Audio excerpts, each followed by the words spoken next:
আশা করি সবাই ভালো আছো, আমিও ভালো আছি। আর আজকে হচ্ছে শনিবার, আর এখন আছি বোনের বাড়িতে। আর তোমাদেরকে চলো দেখাই যে আমরা কি করছি আর কি রান্না বান্না হচ্ছে, সবটাই তোমাদের সাথে শেয়ার করব। এই যে মা বসে গেছে, মেয়েও হাতাহাতি করে দিচ্ছে।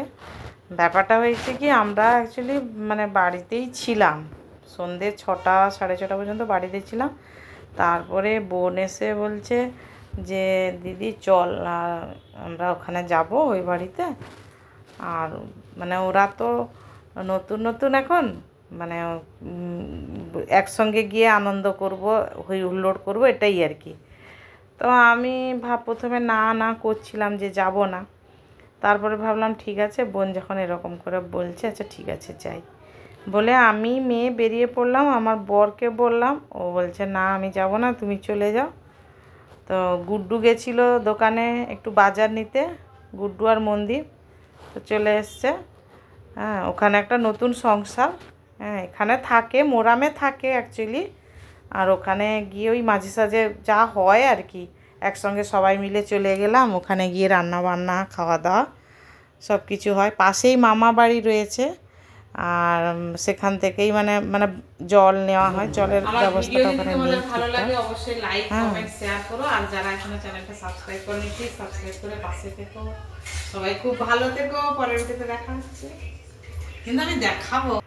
তো দেখো এখন ডিম ভাজা চলছে। আজকের পূজারি হচ্ছে মন্দির, ও নিজেই বলল যে আমি রান্না করব। আর এখানে গুড্ডু বসে এখন কি ভাবছে কি জানি।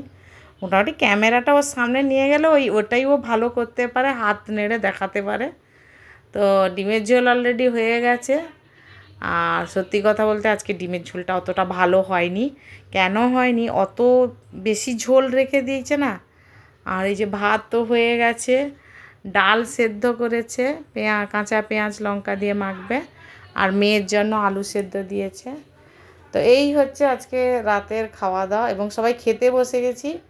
হ্যাঁ, কারণ আমরা ফিরে আসব, আর তাই জন্য তাড়াতাড়ি বসেও গেলাম খেতে।